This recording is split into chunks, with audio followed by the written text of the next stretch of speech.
झारखंड सहायक आचार्य भर्ती 2024 झारखंड सहायक आचार्य के फॉर्म भरने के लिए क्या-क्या डॉक्यूमेंट्स चाहिए दोस्तों, हम उसका बात करेंगे। लेकिन आपको मैं बता दूं उसके पहले, कल कक्षा 1 से 5 के लिए शिक्षक और कक्षा 6 टू 8 के लिए शिक्षक, जिसको लेवल 1 और लेवल 2 कहा जाता है दोस्तों। तो शैक्षणिक और प्रशैक्षणिक योग्यता अलग-अलग चाहिए। साथ ही साथ आपको मैं बता दूं, सीटेट लेवल 1 में आप पास किए हैं तो वो हो गया कक्षा 1 से 5 के लिए शिक्षक, और 6 टू 8 के लिए यानी कि पास किए हैं तो हो गया लेवल 2 के लिए शिक्षक। तो दोस्तों, इसकी शैक्षणिक और प्रशैक्षणिक योग्यता तो आपको पता ही है क्या क्या चाहिए। साथ ही साथ मैं बता दूं दोस्तों, उसके सिवाय भी बहुत सारे प्रमाण पत्र की ज़रूरत है। जैसे आपको मैं बता दूं, आरक्षण के दावा के लिए जो यदि आप आरक्षण का दावा करना चाहते हैं, यानी कह दिया गया है कि सीटेट के कैंडिडेट और अदर टेट कैंडिडेट जो झारखंड का निवासी है, उसको ही इस फॉर्म में भरने का अलाउ किया गया है। तो ऐसी स्थिति में झारखंड के दावा के लिए जो भी आपके पास प्रमाण पत्र है, विज्ञापन में दिए परिशिष्ट से अलग नहीं होना चाहिए। यानी जो भी विज्ञापन में दिया गया है उसको परिशिष्ट से मिलना चाहिए। यदि वैसा नहीं है, आपका वैसा नहीं दिख रहा है, तो सीधी सी बात है, आप इस नियुक्ति के पात्र नहीं है दोस्तों। अब आते हैं हम नंबर 1, स्थायी निवासी प्रमाण पत्र के लिए परिशिष्ट 8 या 9 जो लागू हो उसे उससे अलग नहीं होना चाहिए। 8 और 9 में क्या है, परिशिष्टि 8 और 9 में दोस्तों, उसको मैं पहले दिखाता हूँ आपको। दोस्तों, ये विज्ञापन में अंकित परिशिष्ट 8 है, जैसा कि आप देख पा रहे होंगे। परिशिष्ट 8 ये है, और परिशिष्ट 8 जो है अनुमंडल पदाधिकारी से बना होता है, ठीक है, जो कि 2/6/2016 के बाद का आपका सर्टिफिकेट होना चाहिए। यदि उसके पहले का है तो ये मान्य नहीं होगा। तो परिशिष्ट 8 जैसा आप देख रहे हैं बिल्कुल ऐसा ही आपका प्रमाण पत्र है, तो कोई दिक्कत नहीं है, वरना आपको प्रॉब्लम आने वाली है। अब परिशिष्ट 8 जो है अनुमंडल पदाधिकारी से बना हुआ है, और परिशिष्ट 9 जो है मैं दिखा दे रहा हूँ, देखिए ये रहा परिशिष्ट 9, जो कि अंचलाधिकारी से बना हुआ है। इसका जो है अंचल अधिकारी के द्वारा बनाया गया है, जो कि 19/7/2019 के बाद होना चाहिए। यदि ऐसा नहीं है, उसके पहले है, तो भी मान्य नहीं होगा। तो इस प्रकार से परिशिष्ट 9 में जो अंकित है स्थानीय निवासी प्रमाण पत्र, वैसा ही चाहिए। तो 8 और 9 जो आपके पास लागू है दोस्तों, वो आप दे सकते हैं जो भी आपके पास अवेलेबल है, तो ये चलेगा। यदि आपने जो है अनुमंडल पदाधिकारी का बनाया हुआ है स्थानीय निवासी प्रमाण पत्र, तो 2/6/2016 के बाद का चलेगा। लेकिन वो जो है आपका प्रमाण पत्र बिल्कुल ऐसा ही फॉर्मेट का होना चाहिए। देख सकते हैं दोस्तों फॉर्मेट क्या है यह। और दूसरी बात, अंचलाधिकारी से आप बना हुआ है, जो कि 19/7/2019 के बाद का चलेगा, लेकिन फॉर्मेट बिल्कुल ऐसा ही होना चाहिए। यदि ऐसा नहीं है तो आपकी मान्य नहीं होगी दोस्तों। अब बात करते हैं जाति प्रमाण पत्र का। तो जाति प्रमाण पत्र के लिए परिशिष्ट 1 से लेकर 8 जो लागू हो से अलग नहीं होनी चाहिए। अब परिशिष्ट 1 से लेकर 8 में क्या है दोस्तों, हम देखते हैं। दोस्तों, आप जाति का आरक्षण का दावा कर सकते हैं या फिर आरक्षण का लाभ लेना चाहते हैं, तो परिशिष्ट 1 आप देख रहे हैं इस प्रकार से है। तो इस प्रकार का आपका फॉर्मेट होनी चाहिए। तो ये जाति सभी कार्यों के लिए यदि है तो ये आपका इस टाइप का फॉर्मेट है, चलेगा। अब बात करते हैं परिशिष्ट 2। परिशिष्ट 2 में देख रहे हैं, ये अनुसूचित जनजाति के लिए है और अनुसूचित जाति के लिए है। अनुसूचित जाति और अनुसूचित जनजाति में आप हैं, और वैसी स्थिति में आपको जो जाति का दावा कर रहे हैं, तो इस टाइप का फॉर्मेट होनी चाहिए। परिशिष्ट 2 में दिखाया गया है। अब बात करते हैं परिशिष्ट 3 में। तो देख सकते हैं दोस्तों इस प्रकार से परिशिष्ट 3 भी जो है अनुसूचित जाति और अनुसूचित जनजाति के लिए है, इस टाइप का फॉर्मेट है, तो उसका भी ये मान्य किया जाएगा। दोस्तों, अब बात करते हैं परिशिष्ट 4। तो परिशिष्ट 4 दोस्तों अत्यंत पिछड़ा वर्ग और अत्यंत पिछड़ा वर्ग के लिए है। इस टाइप का जाति प्रमाण पत्र बना हुआ है, तो वो भी मान्य होगा दोस्तों। उसके बाद बात करते हैं परिशिष्ट 5। परिशिष्ट 5 यदि आप ओबीसी में क्रीमिलियर रहित होने के संबंधी घोषणा प्रमाण पत्र है, तो इस टाइप से आपके लिए लागू हो जाती है दोस्तों। अब बात करते हैं परिशिष्ट 6। तो परिशिष्ट 6 में आप देख सकते हैं कि अत्यंत पिछड़ा वर्ग या पिछड़ा वर्ग का आप हैं, और इस टाइप का फॉर्मेट है, तो ये भी आपके लिए लागू होगी, यानी आपको छांटा नहीं जाएगा। परिशिष्ट 7 का बात करेंगे, तो ये जो है दोस्तों ये उनके लिए है, उनके लिए जाति सर्टिफिकेट दी जाती है जो इकोनॉमिकली वीकर हैं। तो वे इकोनॉमिकल EWS के नाम से जिसको जाना जाता है, तो इसके लिए इस टाइप का सर्टिफिकेट मिला हुआ है तो आवेदन के पात्र है, अन्यथा उसको भी छांट दी जाएगी दोस्तों। परिशिष्ट 8 में आप देख सकते हैं इस प्रकार का सर्टिफिकेट जो दिया जाता है विशेष करके स्थायी निवासी प्रमाण पत्र के लिए है, जो कि ये जाति के लिए नहीं दोस्तों। तो मैंने दिखाया आपको कि किस प्रकार से आपको जो है आपको जातीय प्रमाण पत्र के लिए परिशिष्ट 1 से लेकर 7 तक का कोई भी जो आपके पास लागू है, आपके लिए जो लागू हो रहा है वो आपके लिए जातीय प्रमाण पत्र चलेगा, अन्यथा इस सबसे जो है अलग यदि आपका है तो ये नहीं चलेगा दोस्तों। तो दोस्तों ये जो है परिशिष्ट लिखा हुआ है 8, इसको 8 ना समझें, इसको समझ लें परिशिष्ट 7, यानी कि 1 से लेकर 7 परिशिष्ट में जो भी अंकित है जो आपके लिए लागू होता है वो जातीय प्रमाण पत्र के लिए लागू होता है दोस्तों, जिसको मैंने बताया कि डेट कब से कब का होना चाहिए। यदि ऐसा नहीं है तो आप जो है उसके दावेदार आप नहीं होंगे दोस्तों, पात्र नहीं होंगे। अब बात करते हैं निःशक्त अभ्यर्थियों के लिए। तो दोस्तों परिशिष्ट 11 से अलग नहीं होना चाहिए। परिशिष्ट 11 से यदि अलग हो जाता है तो ऐसी स्थिति में निःशक्त अभ्यर्थियों के लिए भी दावेदारी नहीं हो पाएगी, जैसा कि मैं आपको दिखा रहा हूँ दोस्तों। तो आप देख सकते हैं परिशिष्ट 11 है। यदि आप लोग को लिखने में अक्षमता है, यानी आप स्पीड नहीं लिख पाते हैं या लिखने में प्रॉब्लम है दोस्तों, तो वैसी स्थिति में आपको जो है टाइम ज़्यादा दी जाएगी एग्ज़ाम में बैठने के लिए, लिखने के लिए। तो वैसी स्थिति में ये प्रमाण पत्र आपकी होनी चाहिए। देख सकते हैं दोस्तों, जो कि इंगित किया गया है परिशिष्ट 11 में।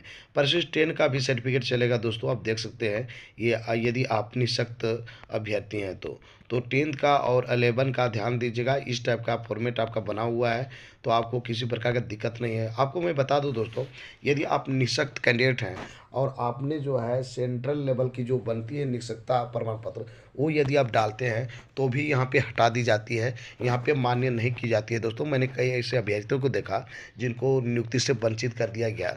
तो दोस्तों आप जो है इस फॉर्मेट को अच्छी समझ लें, और 10 और 11 में जिस प्रकार से है निःशक्त अभ्यर्थी, वो जो है इसी फॉर्मेट के आधार पर अपना निःशक्त प्रमाण पत्र बना लें, या फिर आप JSC कार्यालय में जाके अच्छी तरह से ये चीज़ को जान लें कि आपको किस प्रकार की मतलब प्रॉब्लम नहीं होगी।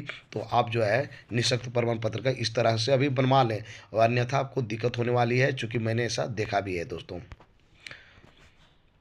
अब है सहायक अध्यापक, यानी कि पारा शिक्षक पहले नाम से जाने जाते थे, के लिए 2 वर्ष का पढ़ाने का लगातार अनुभव होनी चाहिए दोस्तों। यदि 2 साल लगातार आप नहीं पढ़ाए हैं या फिर अभी जो है किसी कारणवश स्कूल से निकाल दिया गया है तो आपको प्रॉब्लम हो जाएगी। इसलिए इस बात को भी आप ध्यान रखें कि 2 साल जो है आप लगातार पढ़ाए हुए हैं, तभी आप दावेदार हैं दोस्तों। अब दोस्तों सभी प्रकार का प्रमाण पत्र जो शैक्षणिक है, प्रशैक्षणिक है, जिस प्रकार का प्रमाण पत्र इस वैकेंसी के लिए मांगी गई है, तो अंतिम तिथि के पहले का होना चाहिए। यानी जो फॉर्म भराएगा उसकी जो अंतिम तिथि है विज्ञापन की, जो भी आपका एडवर्टीजमेंट की अंतिम तिथि है, जब फॉर्म भरा रही है अंतिम तिथि जब भी है, उसके पहले आपकी सभी प्रकार का सर्टिफिकेट आपकी हो जानी चाहिए, यानी आपने पास कर लिया है तभी आप उसके दावेदार हैं। अन्यथा आपकी जो फॉर्म भराने के अंतिम तिथि के बाद आपका सर्टिफिकेट प्राप्त हो रही है या फिर पास कर रहे हैं बाद में, तो वो मान्य नहीं की जाएगी, आपको जो है नियुक्ति से वंचित कर दिया जाएगा दोस्तों। अब चाहते हैं नेक्स्ट, अभ्यर्थियों का नाम, पिता का नाम, माता का नाम, जन्म तिथि, बहुत सारी इन्फॉर्मेशन जो आप फॉर्म भरने में देते हैं और उससे यदि अलग हो जाता है आपका प्रमाण पत्र डॉक्यूमेंट वेरिफिकेशन में, तो वैसी स्थिति में भी दोस्तों आपको छाड़ दी जाएगी, या फिर आपको एक मौका दी जा सकती है। आपको एफिडेविट करवाना होगा और ये दावा करना होगा कि मेरी जो है नाम सही है, मैंने किसी भूलवश या कारणवश जो है मिस्टेक किया है। साथ ही साथ मैं आपको बता दूं दोस्तों कि ये JSC जो है एक बार मौका देती है लड़कों को संशोधन करने का, फॉर्म संशोधन करने का, वहाँ पे आप संशोधन कर सकते हैं। उसके बावजूद भी थोड़ा मोड़ा मिस्टेक हो जाता है तो आप जो है उसका जो है एफिडेविट करके एक बार मौका आपको दिया जा सकता है दोस्तों। पिता के आधार पर बना जाति प्रमाण पत्र ही मान्य होगा दोस्तों। चाहे तो आप लड़का हो या लड़की, आपको जो है पिता का से के नाम से बना हुआ जाति प्रमाण पत्र ही मान्य होगा, यानी कि ससुराल से बनाए हुए हैं तो वो चलने वाला नहीं है दोस्तों। और ही दोस्तों बात करें कि झारखंड में मात्र शादी कर लेने से झारखंड का स्थायी निवासी नहीं कहलाएंगे, यानी कि आपका जो है जन्म दूसरे राज्य से है और यहाँ पे शादी कर लिए हैं, चाहे लड़का है या लड़की, तो आप जो है झारखंड का स्थायी निवासी नहीं कहलाएंगे, यानी कि ये मान्य नहीं होगा दोस्तों। तो इस प्रकार से आपने समझ गया कि आपको किस प्रकार से जो है सर्टिफिकेट की ज़रूरत है दोस्तों। अब थोड़ा-सा हम बताते हैं कि आखिर किस टाइप का ये कहा गया है आपके विज्ञापन में। तो देख सकते हैं दोस्तों विज्ञापन में किस प्रकार से इंगित है। जो चीज़ मैंने बताया दोस्तों, आप देख सकते हैं जैसे जाति प्रमाण पत्र के विषय में जो मैंने बताया, जो परिशिष्टि 1 से लेकर 7 तक था, अच्छी तरह से आप समझ सकते हैं ये किस प्रकार से है, क्या आपके लिए वांछित है, आपके लिए क्या दिया हुआ है दोस्तों। आपको जो है 25/2/2019 के बाद यानी कि आप देख सकते हैं कि जाति प्रमाण पत्र चलेगा दोस्तों। मैंने जाति प्रमाण पत्र के विषय में इस प्रकार से भी बताया कि जाति प्रमाण पत्र यदि आप पिता के आधार पर बनाए हुए हैं तो मान्य होगा, अन्यथा नहीं मान्य होगा। तो आप इस प्रकार से आप देख सकते हैं दोस्तों, ये है आपके जाति प्रमाण पत्र के लिए ये सारी पॉइंट्स है जो कि मैंने आपको निचोड़ करके बताया। दूसरी बात कि स्थानीय निवासी के लिए आपको जो चाहिए कब तक की होनी चाहिए, किस प्रकार से होनी चाहिए, कौन सा परिशिष्टि में है, किस प्रकार से आपकी मिलता-जुलता होना चाहिए, मैंने आपको पहले ही बता दिया दोस्तों, जो कि इस प्रकार से है। दोस्तों निःशक्त अभ्यर्थियों के लिए देख सकते हैं उसको सुविधा दी जाएगी, जिसको मैं के बताया था कि कुछ समय जो है वो दी जाएगी ज़्यादा एग्ज़ाम लिखने के लिए। तो इस प्रकार से परिशिष्टि 11 का सर्टिफिकेट उसके पास होना अनिवार्य है दोस्तों। दोस्तों मैं जैसे कि बताया कि जो भी आप फॉर्म भरेंगे वो रेफरेंस डेट वो मान जाएगी, जो दिया हुआ है विज्ञापन में वही उसका अंतिम तिथि होगा। जो अंतिम तिथि दिया गया है उसके पहले जितनी प्रकार की आपकी शैक्षणिक योग्यता है वो आप पास कर गए हैं, उत्तीर्ण कर लिए हैं, तो आपको प्रॉब्लम नहीं होगा। या फिर जो कह सकते हैं कि अंतिम तिथि जो विज्ञापन की अंतिम तिथि है फॉर्म भराने की, उसकी जो है उसके बाद आप पास कर जाते हैं, शैक्षणिक योग्यता पास हो जाते हैं, उत्तीर्ण हो जाते हैं, तो वो आपकी मान्य नहीं होगी दोस्तों। जैसा कि मैंने आपको बताया था कि पारा शिक्षक यानी कि पहले वो जाने जाते थे, पहले पारा शिक्षक के नाम से जाने जाते थे, अभी सहायक अध्यापक के नाम से जाना जाता है। तो उनको जो है 2 वर्ष का लगातार शैक्षणिक अनुभव होना चाहिए। तो उस प्रकार से आप जो है योग्य हैं, अन्यथा आपको जो है योग्य नहीं समझा जाएगा। इसमें कुछ क्राइटेरिया दिया हुआ है जिससे कि आप देख पा रहे होंगे दोस्तों। यदि वो 1 से 5 के लिए आप शिक्षक बनना चाहते हैं तो आपको जो है प्रमाण पत्र, अनुभव प्रमाण पत्र आपको कौन देगा, तो आप देख सकते हैं कक्षा 1 से 5 के लिए प्रखंड शिक्षा प्रसार पदाधिकारी से आपने जो है अनुभव प्रमाण पत्र बना लिया तो आपको प्रॉब्लम नहीं होगा। या फिर 6 to 8 का बात करें तो क्षेत्र शिक्षा पदाधिकारी से आप बनाए हुए हैं तो ही मान्य होगा, अन्यथा मान्य नहीं होगा दोस्तों। तो ये बात चल रहा था अनुभव प्रमाण पत्र और स्वच्छता प्रमाण पत्र, ये पारा टीचर के लिए है ना, जो कि अभी सहायक अध्यापक के नाम से जाना जाता है। तो आपको याद रखिएगा दोस्तों, आपको किसी से बनाना ही लेना है। यदि आप पारा टीचर हैं तो 1 से 5 तक के शिक्षक बनना चाहते हैं तो आपको जो है प्रखंड शिक्षा प्रसार पदाधिकारी से बना हुआ एक्सपीरियंस सर्टिफिकेट चाहिए। और दूसरी बात, यदि 6 to 8 के लिए शिक्षक बनना चाहते हैं तो आपको क्षेत्र शिक्षा पदाधिकारी से निर्गत जो अनुभव प्रमाण पत्र है वही चलेगा दोस्तों, वही अनुभव प्रमाण पत्र होनी चाहिए दोस्तों। मैं आपको बता दूं अभी किसी प्रकार का आपको प्रमाण पत्र नहीं मांगा जा रहा है, सिर्फ इसको यस नो करके आपको पूरा फिलअप कर देना है फॉर्म को। लेकिन जब आप डॉक्यूमेंट वेरिफिकेशन में जाइएगा तो इस प्रकार से ज़रूरत पड़ेगी और इसके आधार पर ही आपको वहाँ पे जो है देखा जाएगा। इसलिए समय पे रहते हुए आप सब कुछ बना लें, सब कुछ तैयार कर लें, वरना आप जब डॉक्यूमेंट वेरिफिकेशन जाइएगा तो आपको बहुत ज़्यादा प्रॉब्लम हो जाएगी दोस्तों। तो इसलिए आप ये चीज़ सुधार कर लें। तो दोस्तों आज का मेरा ये वीडियो आपको कैसा लगा ज़रूर मुझे बताइए इस वीडियो के कमेंट बॉक्स में।